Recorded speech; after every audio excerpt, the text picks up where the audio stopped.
Kat's Vegan Kitchen. I've been eating a healthy vegan diet for the last 25 years. A lot of people transition to a plant-based or vegan diet because they know it's healthier for them, but they have trouble sticking to it. So today I'm going to give you my 5 tips for sticking to a plant-based diet. Your health will thank you, the planet will thank you, and other animals will thank you. The first one might surprise you. Let's get started. My first tip is going to be counterintuitive.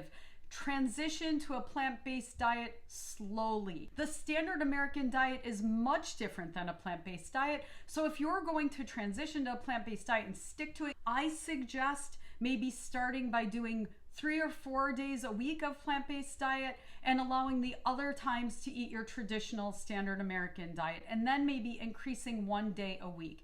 Make sure you give yourself grace and allow yourself to give into your cravings once in a while. You're more likely to stick to the diet long term if you do it that way. My second tip, and I think this might be the most important one, is to eat the same thing for breakfast and lunch every day. That way you don't have to think about it. Get 2 recipes that you love that you can eat for breakfast and lunch every day.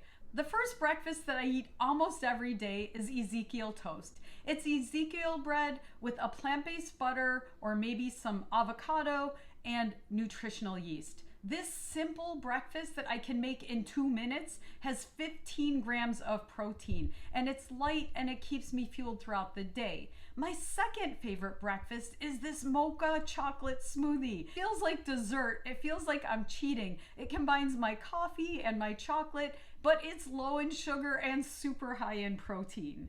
For lunch, I eat the absolute same thing every single day.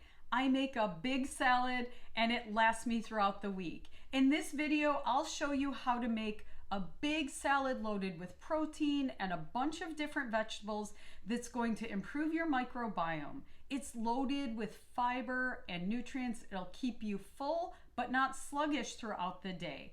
I also love this Middle Eastern inspired falafel salad for lunch, or maybe my easy kale salad.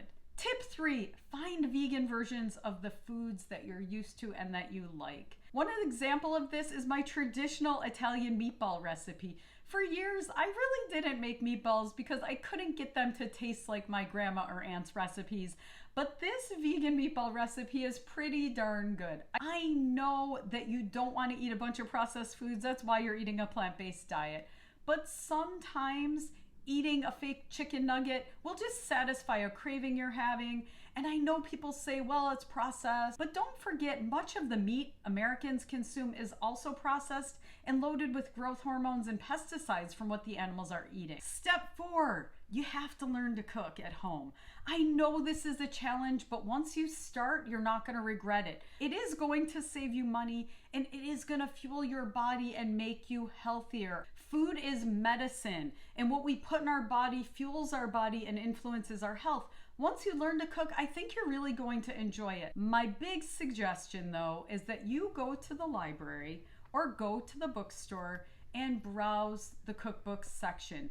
Find a vegan cookbook that is simple. Don't find the most complex cookbook to start. I know there are plenty of blogs and websites and YouTube channels, but having a book and being able to look at the pictures and write in it and say what you like and don't like is invaluable. I will put a couple links to my favorite easy vegan cookbooks in the description below. Step 5, learn about vegan nutrition. The standard American diet is loaded with unhealthy fat, unhealthy carbohydrates, and unhealthy sugars, leading to all of our most common health problems. A plant-based diet, it is agreed upon by nutritional science that it is one of the healthiest diets on the planet, but you will hear pushback from people telling you you can't get enough protein or iron or B12. That simply isn't true. You can check out my favorite website, the Physicians Committee for Responsible Medicine, to learn all about vegan nutrition. I also am very passionate about healthy diets, so if you check out my videos and playlists, I'll talk about how to get the right amount of protein and B12 and calcium into your diet.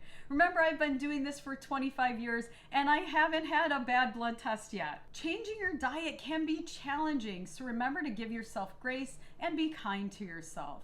The more plant-based recipes you include in your diet, the healthier you'll be, the healthier the planet will be, and the more compassionate your lifestyle will be. If you found value in this video, remember to hit that thumbs up button and subscribe. I release videos every week, and I'll release everything from super nutrient dense and healthy foods to more comforting traditional foods. Thanks for watching. I look forward to seeing you next time on Kat's Vegan Kitchen.